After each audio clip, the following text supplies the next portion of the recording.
Now, all right, everybody, good evening. Welcome. For those of you watching this with us right now in real time because you're here in attendance. And for those watching asynchronously, couldn't make it, or you logged on late, and that's fine, but you didn't make the first part of the workshop. So you're on late, you're like, yo, what happened? That's fine too. This is our first of 3 Fall 2023 Student Parent Center Cost of Attendance Adjustment Request, or COAAR for short, core form workshops. So I just named, this is the first out of 3. This is the first one being tonight on Zoom, recorded 6 to 7:30, if we need to go that long. The reason why I said it just like that is because, let me tell you something, my dear student parents, I know if anything that I know for a fact that once the evening time comes, I don't think too many people are trying to be online with the director of the Student Parent Center until 7:30 at night. Okay. So I pinky swear, I'm not going to like breeze through it and you don't even know what happened. But the goal is actually to stop before 7:30. So I'm saying 7:30 in quotations. Is it going to be like rush? No. But tonight is 6 until 7:30. This will actually be in conjunction with tomorrow's workshop on campus in person at 102 Hearst Memorial Gym, Cal Veterans, Services Center. And that'll be from 1 p.m. to 3 p.m. with myself, Luis Hernandez, and Riva Zaskowski from the Cal Veterans Services Center. Why are we doing that? Because there is a high overlap between student parents and Cal Vets in the world of COAAR, meaning they're one and the same. I'm a student parent, I'm a Cal Vet. And because of that, we usually do something together at least once in our COAAR workshop season. Last but not least, the last of the 3 workshops is going to be the week after next on the 19th from 5 to 6:30 at the Crossroads Room in person in University Village. And that will be, it'll be a workshop, but by that time, we're probably going to focus on more of the more Q&A piece. So that being said, I want people to, if you'd like, introduce yourself in the chat. And then also, and you don't have to introduce yourself, like it's fine. But one thing I do want people to do is, if you can in the chat, I want you to let myself, Denise Mendez, student staff, Alma Rodriguez, student staff, and Melanie Palma, also Student Parent Center student staff, let us know what specific topic are you needing to find clarity on tonight. It could be transportation, it could be housing, it could be, can I use this to get reimbursed for that one slice of, Blondie's pizza I had the other day? I don't know.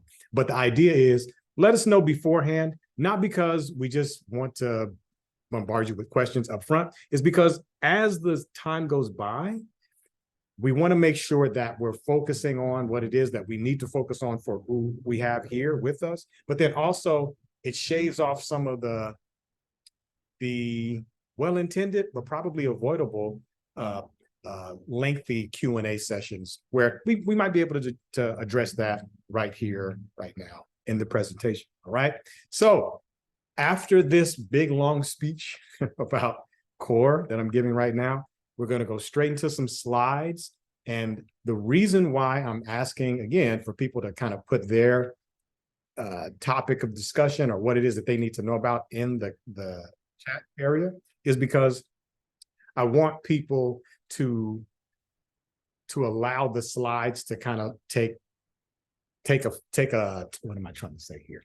Kind of let that flow so that we get through them. And then we'll have 2 options. You'll be like, cool, I got that answered. I really don't have too many questions and we can break early.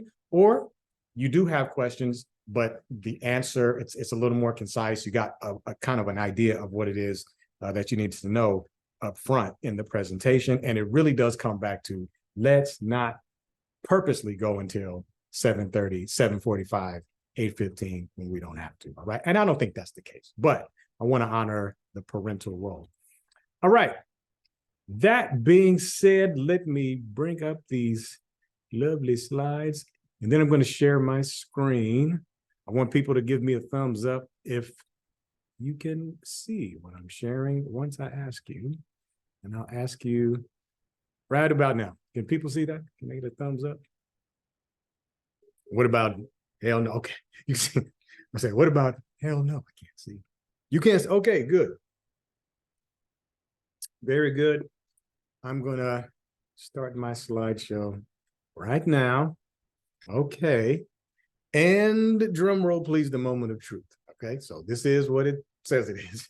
The cost of attendance adjustment request form, workshop slide deck. This was a joint presentation in the spring with very minimal updates for the fall because of one key item that people are kind of overlooking, and it's not a bad thing, but the caps, the limits on what you can request, there's no caps for a lot of sections, and for the one it is, it's remained the same. So we're not going to necessarily reinvent the wheel when it comes to presentations. Okay, agenda for tonight, financial aid basics.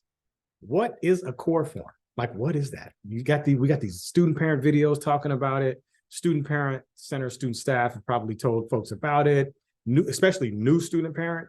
You're like, what is this, right? We'll talk about what this is in depth, more than just these Facebook videos and messages that we send out. A deep dive into how to fill it out, and then a non-recorded Q&A. Why the non-recorded Q&A? Because first, second, and thirdly, no one deserves to have their business recorded and put out there for everyone to know, especially when we're going to be sharing this to our community and then possibly uploading it on our YouTube channel in the future. So that is why the right to privacy. Some people say, I don't care. You can just put my business out there. Thank you. And we still want to refrain from that. So that's why that's not recorded, right? Okay. Well, let's get started with the financial aid breakdown. In a nutshell, financial aid has three parts: the estimated family contribution, or EFC, your cost of attendance, also known as the budget, and your awards, okay? The estimated family contribution goes like this. The university costs. You, as a student, are expected to contribute. You, as a student, meaning you, your family. In this sense, people say, well, I don't live with my family. I'm independent. I'm a student parent. You and your family, meaning you as a student parent. So it still applies.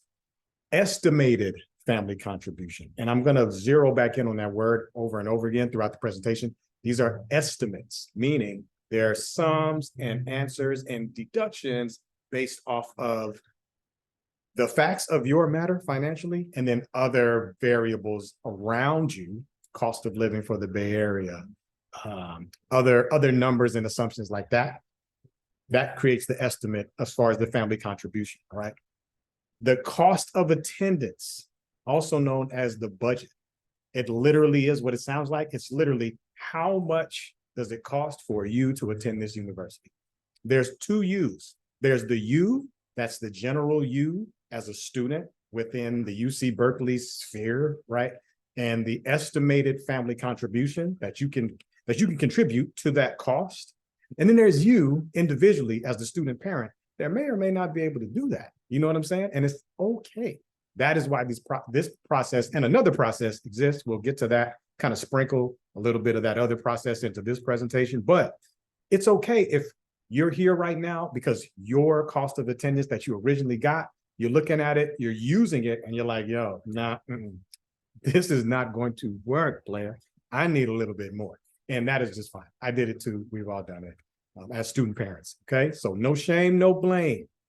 Last but not least, your awards.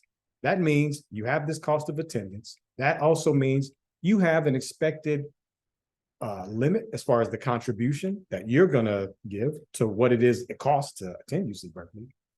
Well, other than that expected family contribution that goes to your budget, where's the rest of the award? Well, I mean, what's the rest of it consist of? It consists of awards. And there are 3, 4, I'm kind of using 4 loosely, versions of award. It's a grant, free money, you don't have to pay it back. Scholarship, free money, might have to apply periodically, just like a grant, don't have to pay it back. Loans, here you go, you can accept this offer. We don't assume it for you. The university doesn't say, oh, I'm accepting these loans on your behalf. It's an offering. If you believe that, okay, you can manage this, then yeah, you can accept those loans. And then after that, you have 2 versions of paying it back. We will not get into that tonight, but just know that there's a front end and a back end, and we will get to the front end piece before the night is over with this presentation, all right? And then lastly, there's work study. What is work study? In a nutshell, it's basically, this is the idea when it comes to work study. And financial aid and scholarships, financial aid and scholarships has I need to go back. No, let me go back, please. Okay, here's what we're gonna do. We're gonna come out of stop share, and then I'm gonna go to my slides to get back. But anyway, as I do that, work study is, there we go. Work study is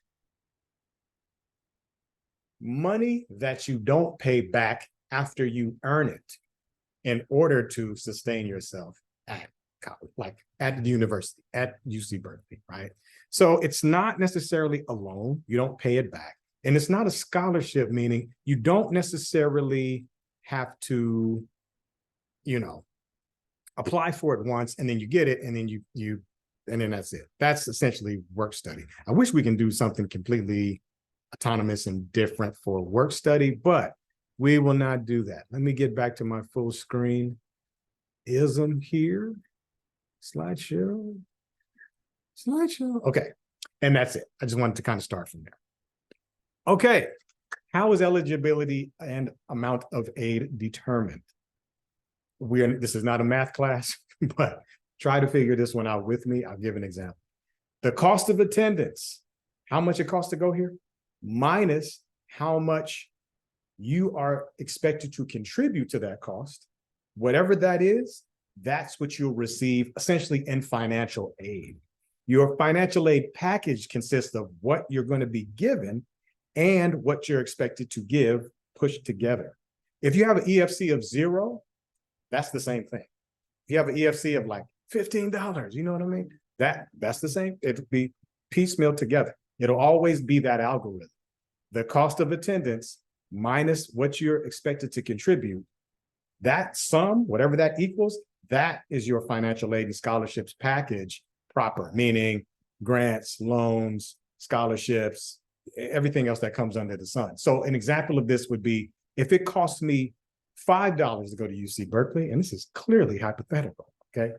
And my expected family contribution is $1, I'm gonna receive a financial aid package that says $4 in scholarships, loans, grants, and then $1 as far as my net cost.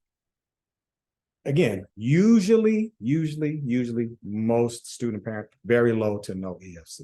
If you do have an EFC and it's kind of up there, we can talk about that at another moment in time, but all things considered, I want to over communicate this because this is probably where people get hung up at and kind of stuck in the mud. That's okay. It's not necessarily the clearest, brightest explanation, but we try to get through it the best we can. And then lastly, like the slide says, to increase your aid, you have to change the EFC, the cost of attendance, and or bring in scholarships. We will get to why that's so important, okay? Finding your expected family contribution. This is in Cal Central. You go to Cal Central, you enter in your Cal One credentials, you go to My Finances, and then you go to View Awards. So you can go there right now if you're, split screen, you're watching this, but you can also open up your web browser and you can do it yourself. This is the most important part of this slide. The lower your EFC, the more your financial aid will be. Meaning, remember that example, $4, that's $5, that's how much it costs to go to UC Berkeley. That's really not how much it costs. But let's just assume, right? $5 and my EFC, my contribution, the university says $1. That means I have $4 worth of financial aid in practice. Well, let's say my family contribution was, let's say I just got it like that, okay? Making it rain everywhere. And my contribution was $4.75. You guessed it. I only got a quarter coming back in financial aid. And nobody's gonna, I would probably be at another university as a student if they gave me a quarter of financial aid, like literally 25 cents. No, that's not happening. Okay, all jokes aside, let's move forward. Let's move forward by going backwards one step and talk about how do you adjust your expected family contribution with a family contribution appeal. I'm not going to read this in its entirety. I'll just say this. The family contribution is based off of your reported income for the year prior to, the base year prior to the year before this past tax year. So the current aid, and this again, clearly, this is, we just used these slides, so forgive the datedness, but we'll go back 1 year before, 1 year ahead. So 23, 24, you're going to go back to 21, 22. You're not going to 20, you're not going to the most recent year. You're going back 2 years. Now, why do I bring that up? Because after you get into UC Berkeley, compared to when you first filled out your taxes or your you reported the financial information for that year prior to that year prior to the year that just passed 2 years ago, things can change in 2 years, okay? There's nothing wrong with that. You're not in trouble. You just need to report the change. And I'll read the examples here in a nutshell. You and or your partner, whoever makes up that family contribution on paper, if you earn less money due to unemployment, change in family structure, different elements, please report that. Please report that. Why? Not because I just love to see people report their innermost like financial landscapes to, you know, a financial aid and scholarships office. It helps. I'm being sarcastically respectful here. But it helps to get you the most equitable financial aid scholarships and the most equitable budget possible. Forgive me. I want to say that as clear as possible. When I say equitable, I just mean something that reflects you specifically financially, more than something that, well-intended, machines spit out as an algorithm based off of information that's outdated, okay? So that's why I'm taking a little bit of time. Okay, finding your estimated cost of attendance in Cal Central. Cal Central, My Finances View Award. In that middle bracket of the screen, you'll see estimated cost of attendance. There are all these different, and there's an arrow here, but I'll try to mimic the arrow. There's the cost for tuition and fees, housing and food, so forth and so forth. This is important because these are essentially the line items that you're going to see in the cost of attendance adjustment request form. So we filled out our information for FAFSA, we got into UC Berkeley, we got this financial aid scholarships package. It's based off of what, right? Well, two parts. Your expected family contribution, what's left after that, you have your financial aid and scholarships proper, like loans, grants, scholarships, free money, work study. But what does that mean? The second part of it is, it's used to pay the, lack of better words, charges and expenses that come with this experience. And that is what we're looking at right here in the center. The cost for tuition and fees, the cost for housing and food. Some of these are not charges per se. That's why I'm loosely using the word charges. Books and supplies, transportation, health insurance. And all of these areas have an initial budget. It's an estimate of how much it's going to cost for you to actually do this. To nobody's surprise, we're probably all here because some of these costs are kind of off. It's like, yo, man, I need a little bit more than that. That's not accurate for me. And that's what I meant at the very top of the recording of, it's a financial aid and scholarships package for you in a general sense, but this presentation is about what that means for you specifically in the general sense, not just you in the not the general sense, not just you in the general sense, but you in the more interpersonal sense of how you need to survive as you are a student and a parent with your family. Okay.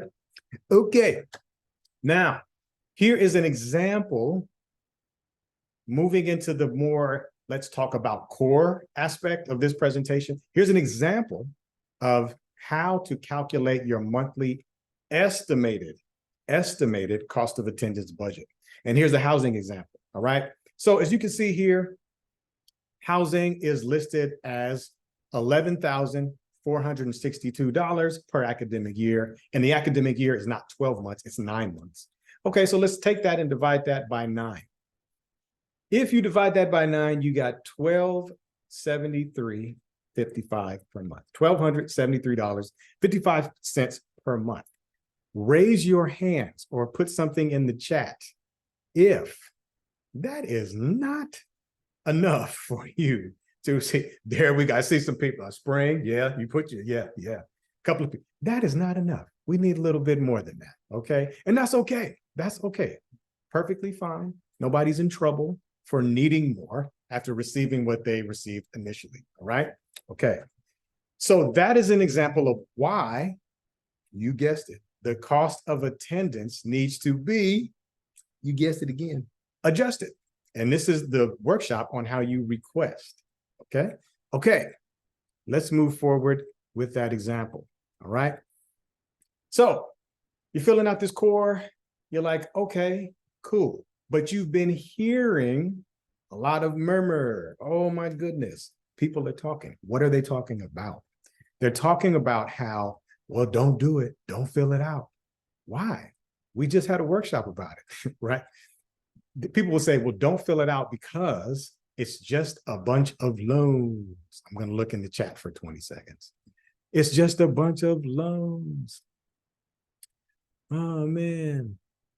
Who wants to do that, right? And Vivian, I saw your comment. I'll get to that. If student staff don't before me, we'll get to that, okay? Oh no, it's just a bunch of loans, right? Yes and not really. Why? Why am I explaining this? For those of you watching this asynchronously, I don't think anyone in here except for one person, which is fine. They're in our Student Parent Center transition class for the fall. They will be able to answer this already. Yes, in the general sense, when you have a cost of attendance adjustment increase, and that increase is met with no other option but loans, you will receive loans to supplement that increase. The difference between what you had and what you've requested of your cost of attendance to be adjusted to. So if I started with that $5, remember that $5? And then now I'm requesting $7. If I don't have $2 worth of a scholarship, I'm going to get $2 worth of a loan offer. Okay, cool. Thank you for telling me that. I'm good. I'm done with this workshop. This is where we say, wait a minute, don't go anywhere, okay? Outside scholarships that you bring in after you fill out a core form can do one of two things. It can replace the loan offering that you were slated to get if you don't have any scholarships on tap with the university internally. Or if you decide, not us like coerce, like you better do it. If you decide to accept the loan, you can then take that $2, right, hypothetical scholarship that you brought in from outside and have that replace the loan that you just had, or you can accept that loan and it'll go towards the bill. I'm being sarcastic and I'm not being sarcastic. Like, raise your hand if you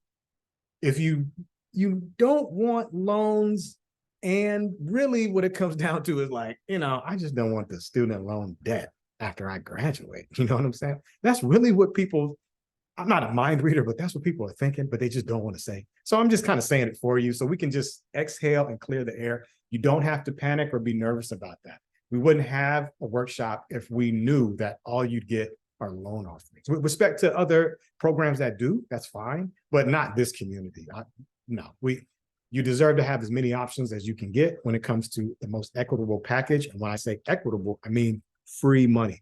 That, what I just told you, is vetted by financial aid and scholarship. One person in particular who's in this workshop is also in our class. So you can vouch for me on that. Okay, salute. Okay, let's move forward. Now, we are in the realm of cost of attendance adjustment request form line items, right? The areas that we talked about, we just saw in this My Finances, View Awards, estimated cost of attendance, that slide with the middle bracket, we saw that. Now we're going to break this down into these items being line items for the cost of attendance adjustment request form process, right? So let's just go through these line items one at a time. We're not going to drag and go like super slow.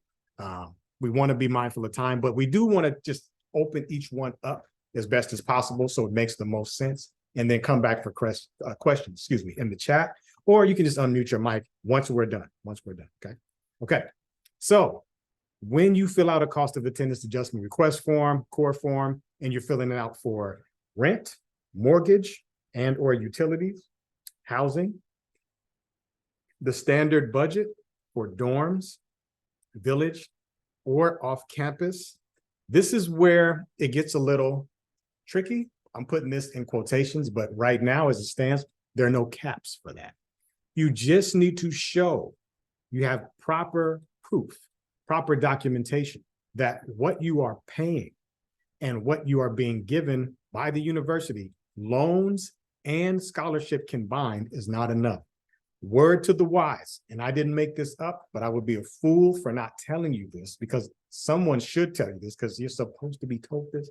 Okay, don't make the well-intended but real error of saying to yourself, this is not enough, when in reality, if you're opting out of the loan or factoring that out, financial aid and scholarships doesn't do that. So if you haven't done that, you'd have to do that first to fill out a COAAR form proper. Some people don't have to fill out a COAAR form to bring in outside scholarships and replace the loan. That's not necessarily mutually exclusive. But if you've maxed out the loan and your scholarship, everything is like gone in a sense, this is essentially where you need to be. But we will not necessarily go over that part, break over those codes. Just know that if you are in need of extra funds for housing, yes, you can do it through COAAR. Now, let's go through this one thoroughly, quickly, wherever that lands us in the middle. Cost to include in this item: the actual cost of your housing, rent or mortgage, village or not, or dorms. You might be a student parent, and because of that, your custodial situation is not 50%, right? And you do qualify for for student housing, but it's still just not enough for where you are. You might be in a co-op. You might be, you might be in a, in a single. You might be somewhere where it's just higher than what you were given as far as the cost. No need to include utilities. They will add on utilities. They, meaning financial aid, they'll add on utilities automatically. If you're married or living with a partner, rent will be split equally unless there are special circumstances. Party people, special circumstances vary widely. Don't factor yourself out and say, well, I don't know if that's a special circumstance. If you don't know, email us. We will let you know best practices. Most times, though, to be honest with you, we'd advise you to just submit it. There's no other way to do it, or better way to do it. So yeah, that's very important in the grand scheme of things. Last thing about documentation: any or all of the following: 1 month of bills, a lease, signed agreement from a homeowner stating how much rent you pay is fine. Letter of explanation if a partner is not contributing to household expenses is excellent. Meaning, over communicate. It saves time on the back end of financial aid and scholarships following up with you for something that might be very easy to communicate at the front end, and that could expedite the funds coming in to have your budget increase. Okay. All right. Transportation, a little mathematical, but we will definitely go through this. Might need a second go round with, one-on-one appointment. That's fine. But the standard budget for transportation Please don't laugh at me or give a laughter emoji to me, but standard budget, University Village, $626 divided by 9 months. Okay, let's just stop there, party people. Okay. Or $908 if you're off campus divided by 9 months. What's that, about not nine? Is that $90? I don't have a calculator in front of me, but I'm pretty sure that we need a little more than $90 a month for transportation. That's like a tank of gas, depending on where you live and how far you have to go. It might be half a tank, depending on the commute, all right? Cost to include in this item, and I'm gonna go through all three macro and then break down all three micro. Commuting to and from school and or dropping off kids at school and or daycare. Sometimes they have both. Including mileage, parking, tolls, public transport, anything that costs you for doing your daily, weekly routine for commuting, including your parental responsibilities. If that's more than what you've been given so far, please report that. Please document that and submit that. All right. Now, this is a little acrobatic. I'm going to encourage people to bust out a calculator on your own for this. We'll try to do it real quick right now. But mileage for gas. Let's say you have, hypothetically, a 10-mile radius that you travel every day, 5 days a week, between school for you, school for the kids, daycare, and maybe one more miscellaneous thing for the kids. One of them, sprained his knee at some sports camp, and now they got to go to physical therapy for the rest of the academic year. Hopefully not. I'm just making that up. Okay. Whatever that mileage is, total mileage. I see some. Oh my gosh, are there something? Hi. Here you go. It's the student parent center, man. So I would be, you know what I'm saying? I'm the last person that gives somebody a hard time. Double duty right now. Right. It's all good. Don't trip.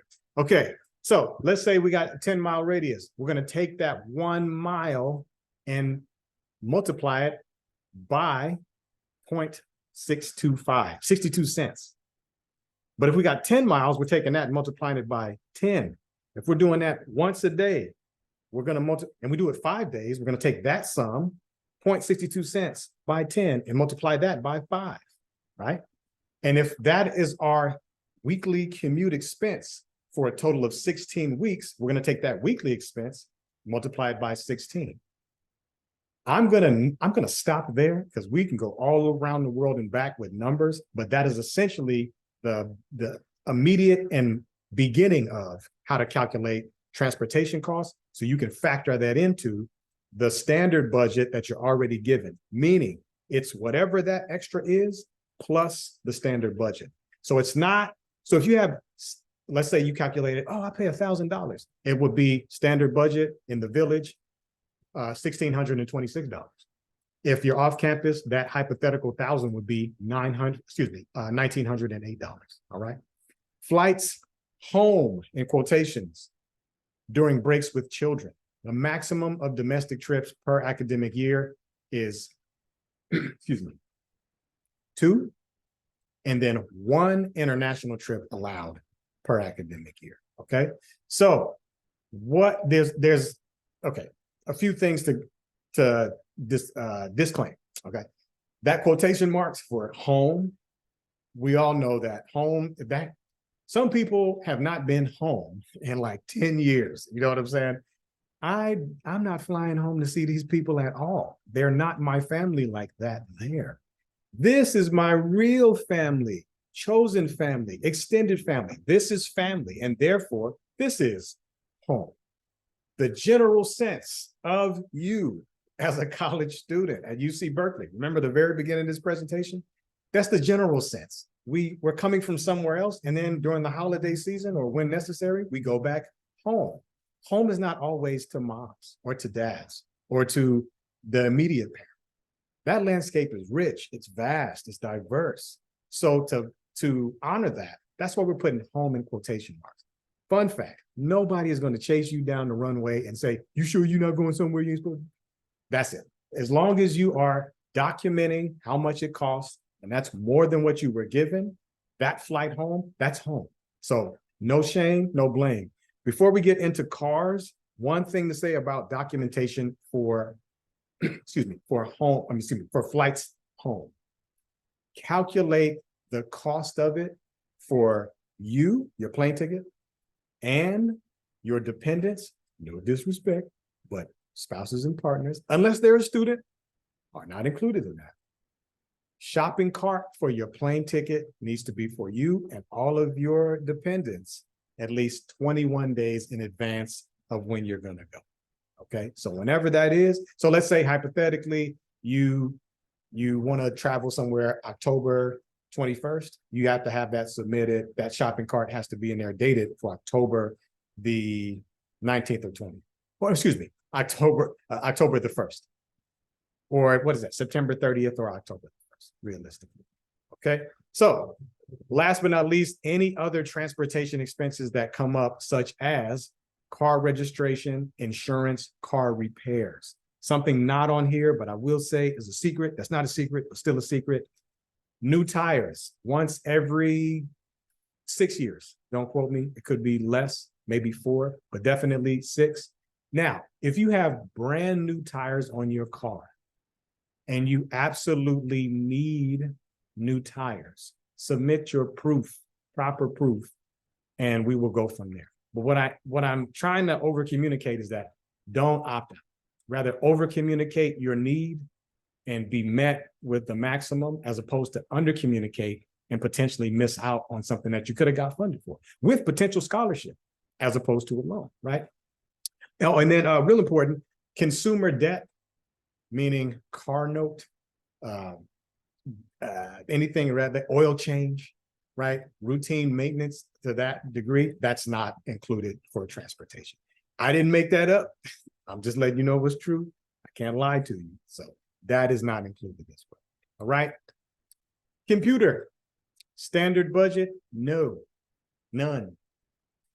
Maximum add-on, this is probably the only area of COAAR that has an add-on or maximum add-on. And I want to disclaim, to my knowledge, what we have come into as far as our explanation is that there is no, besides computers, there's no other maximum add-on like budget cap.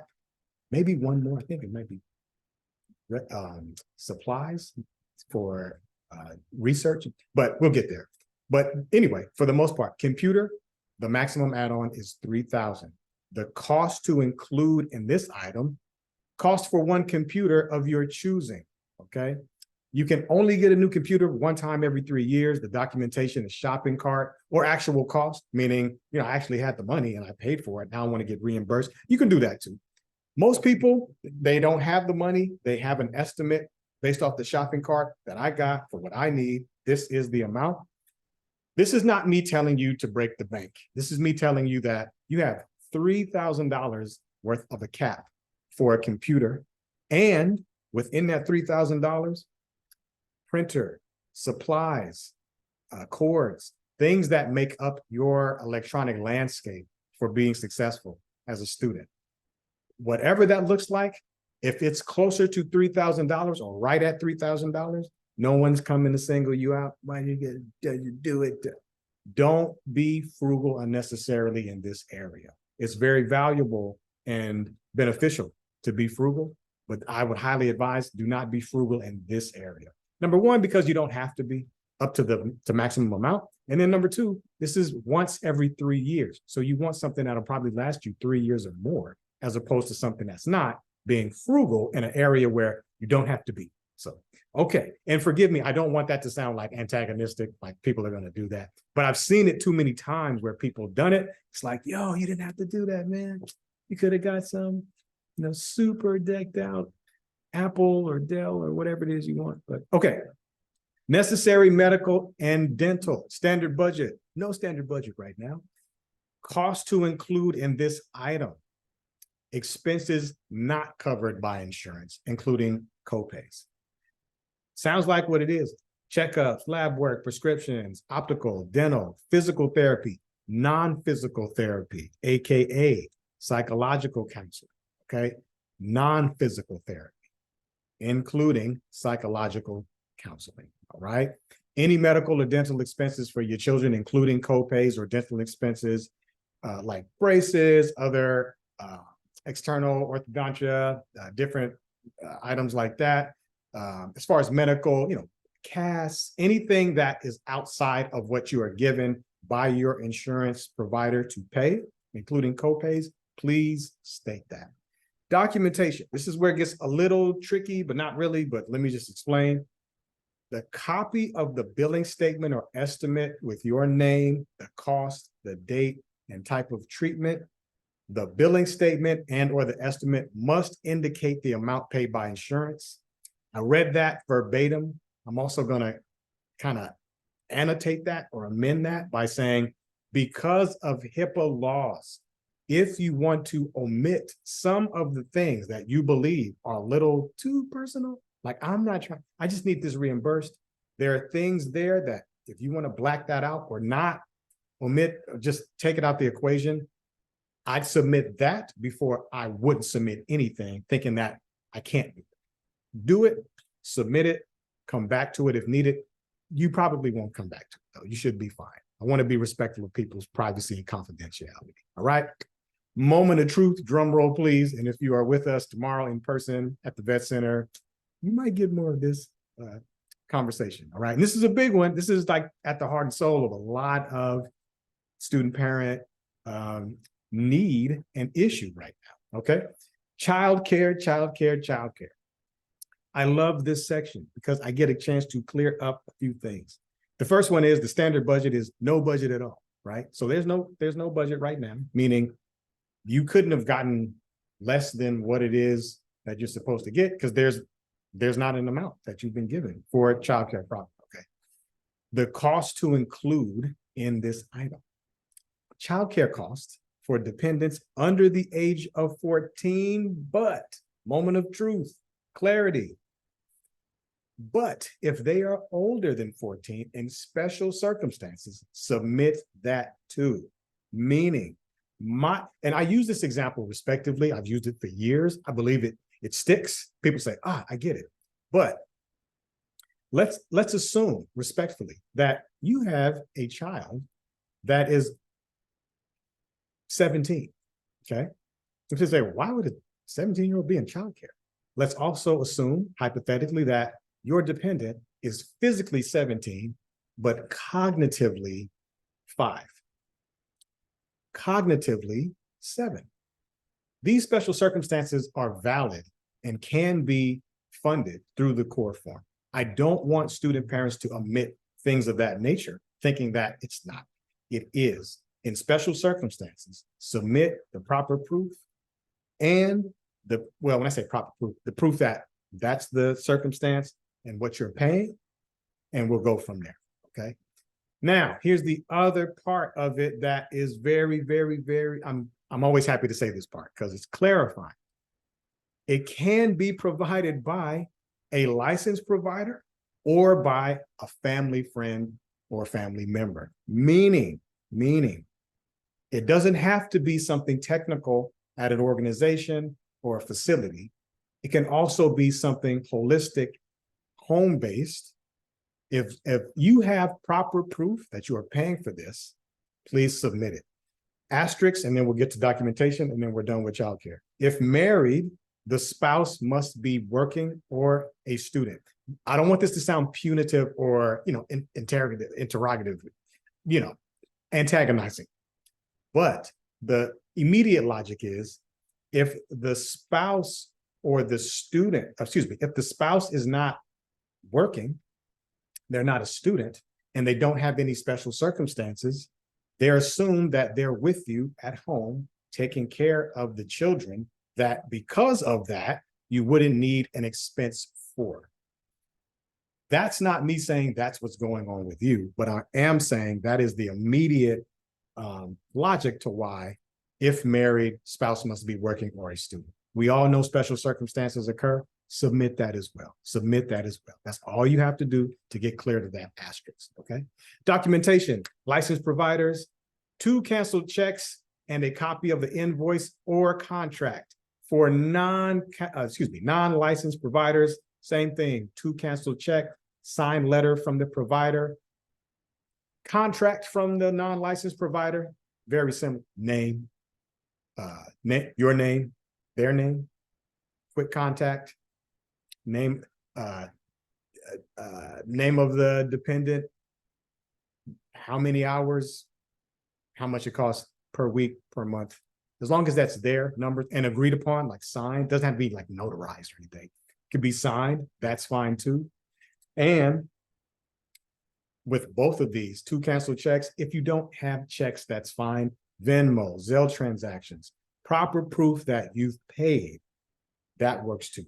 Do not opt out thinking, well, I don't have any checks, so there you go. I just have to skip this part. Don't skip this part, man. You got it. So that's why I say it like that. Okay, special books and supplies, standard budget, $1,140. Cost to include in this item. Items need to be, in addition to regular required materials, mandatory, right? Needed is, it speaks to that, but it's like, it's mandatory. I need to do this, meaning the difference between something like, okay, let me just hypothetical example, and then we'll move on, because this is very cut and dry, but I want to over exaggerate this so you get it. If I'm in a class and let's say the professor says, you need a MacBook Pro computer for your class, right? This is over exaggerating. You need it. You cannot do the work without it. That's an item that's needed in addition to the regular required materials. Includes computer supplies, right? Lab equipment, art supplies. If the professor says, that's really cool, but you don't need an iMac, and I still say on this special books and supplies form, I need that. That may not be accepted as something permissible for this line item. So like it says, self-explanatory, books and supplies, but it has to be a requirement for everyone in the class. A requirement for everyone in the class, documentation, itemized list approved by the advisor, including travel. And like we just said, items must be required for all students in the class. Relocation expenses. This is where we're going to stop and pivot a little bit forward and then backwards. So pivot forward. When you're submitting your documentation, remember that this is for the academic year 2023-24. Meaning it started August the, 15th, 16th, 17th, August the 16th, roughly, okay? But anything before that, that's not the academic year. Some people might panic and say, oh no, what's going on, man? Because I relocated and spent extra money before that date to get here. That is permissible, okay? So don't look at this and say, oh man, what am I going to do? You're good. All right. The standard budget is none. Cost to include in this item, rental vehicle, expenses, including gas. Relocation expenses don't include the security deposit for where you're staying, household items, flights. Submit it if that's your only means of relocation. But all things considered, not flights and other expenses relating to securing the living arrangements prior to the stop. It's really for the expense of the travel aspect of the relocation, not the location settling into aspect of it, right? Documentation, receipts for actual rental vehicle expenses, including gas receipts. You might have something private, like I didn't go to U-Haul. I went to my homie over here and they let me borrow their truck, their van, their car. If you paid them, and you paid for gas, submit that. So there's no like one right way to do this. It's vast. Don't opt out. Submit that. Okay. Almost done here. Research, field work, or thesis expenses. This is probably more geared towards honors thesis. Some people are doing slugs right now, or gigs, or other undergraduate, graduate partnered programs that get you ready for the next level if you decide to do that at UC Berkeley. So I quit saying that this is really like just for graduate students or postdocs. It's really for everybody, undergraduate, graduate, postdoc. Let's just get into it. Standard budget, none. Cost to include any expenses that you must incur. It's mandatory for your research, your field work, or thesis. Itemized list approved and signed by a faculty advisor, including travel. Professional development is that cost isn't allowed. People will say, well, what about travel to professional development? That's not allowed either. So yeah, just want to over communicate that because sometimes it can get a little fuzzy, especially when you might be doing field work for, well, no, let me not get too far into the trenches with that. Email me or let's set up an appointment if you have a question about this line item, because it's not common, but sometimes people have questions. I was just trying to go into that, but I want to be mindful of time. All right, let's go forward. We're almost out of here. How do you fill out this form? What do we do now? Okay, and this is really for newly admitted student parents. Continuing students, you've probably done this many a time, so bear with me, and we'll get through this as quickly as possible. And then we will be done with the presentation proper. But this is at the heart and soul of it. Like, okay, you just told us all of this stuff, right? How do you do it? How do you submit it, man? I want to know, right? So the first place you go is, anybody want to guess? This looks familiar.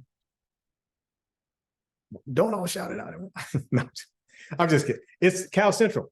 So you're going to go to Cal Central. You're going to enter in your CalNet ID. Once you're in, you're going to see communications and you're going to see verification, appeals, and forms. Okay.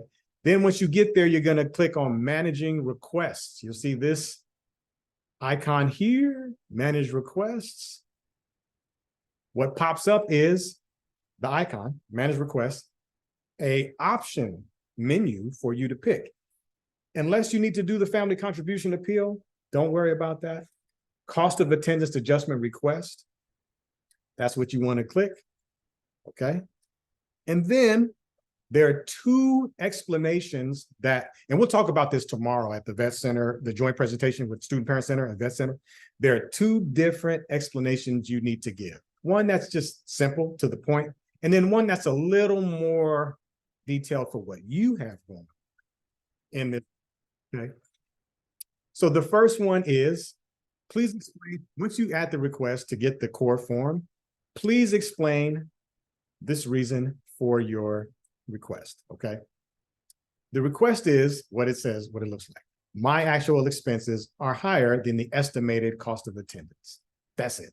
That's it. We'll get back to deadlines in a minute. Ignore those deadlines. Again, this is very new, but still not updated. So we are 5,000% confident it's accurate, but yeah, let's not go into that. Then you're going to press submit. Student forms, needs action, one task left. That means that you have the form. It's a COAAR form. It needs action. The task is completing it. So when you click on that, you will be in the world of starting and hopefully completing cost of attendance adjustment request form line items. You click fill out, and then you will go to, okay, forgive me, my screen was kind of acting up. I don't think anyone saw that, but for me, anyway. Okay, so we're here. We're in this appeal status review page. What am I uploading? I want you to upload at some point two things, okay? I want you to upload a letter or some sort of brief paragraph about why you need to do this. And you don't have to go into your whole entire life history, but something a little bit more than my expenses are more than the cost of attendance that you've been given. So you can talk about transportation. You could give them, meaning financial aid, the answers to questions that you anticipate them asking on the front end that you can clarify now to keep them from asking on the back end and potentially prolonging the funding from being released to you. Okay, that's why I say that like that. So once you're in this area of COAAR, you're going to basically repeat these processes that we just went through, other slides, over and over again until you're done. You're going to click on cost of attendance adjustment request form, mortgage agreements, transportation expenses, so forth and so forth. And that letter, that explanation letter, okay? Oh, let me go backwards. Okay. In this area, I can't, for different reasons, it's not anything wrong because I'm not a student and the person working on this with me is not a student at the time. We can't see what you see regarding different line items and the actual expenses that you give. There might be a section still where you've been asked to enter the actual cost of your expenses. That may or may not be there, right? But the idea is once you get past that, you will end up here. And this is the, again, the kind of meat and potatoes of it, because you want to upload proper proof. The explanation is the explanation. And I believe you, it's valid, but we just want to make sure that we have as much proper proof as possible to submit this request and receive in the most timely way, shape, and form possible, as much as we can get in the most preferred form of aid that you can receive for you. All right. All right. Timeline. The court takes approximately 2 to 4 weeks to process. All right. Due dates. Ignore April 8th, 2023, because we just did this presentation a few months ago. But if you're graduating this fall, not 2022, 2023, the deadline is still going to be in November. November 18th is usually the day. Do not panic if you're like, yo, that's 2022, it's 2023. We will update you again well before November on what the actual deadline is for fall only course, meaning you're graduating in the fall. That's it. Newly admitted student parents, unless you have that many units on cap to complete, like you've done it already and you're just here for, 8, 10 units, 13 units, that's fine. But most folks, do not panic about that. Don't panic in general. And then like it probably suggests, April 2024, that's usually the deadline for COAAR proper, way past the fall into the spring. That's when that's like the last time you can submit retroactively for both fall and spring. Okay. Okay. And now the moment of truth. I'm going to stop this recording and we will say goodbye to everyone who has been watching this asynchronously, because after this, we will not be recording and listening to personal questions and answers regarding COAAR. All right. So if you're watching this asynchronously, thank you so much. tlanier@berkeley.edu is my email address. You can email me directly and we can go from there if you have any questions after watching this, or comments or concerns, and we will help figure stuff out as we usually do. I'm going to stop my share and then I'm going to stop recording, everybody.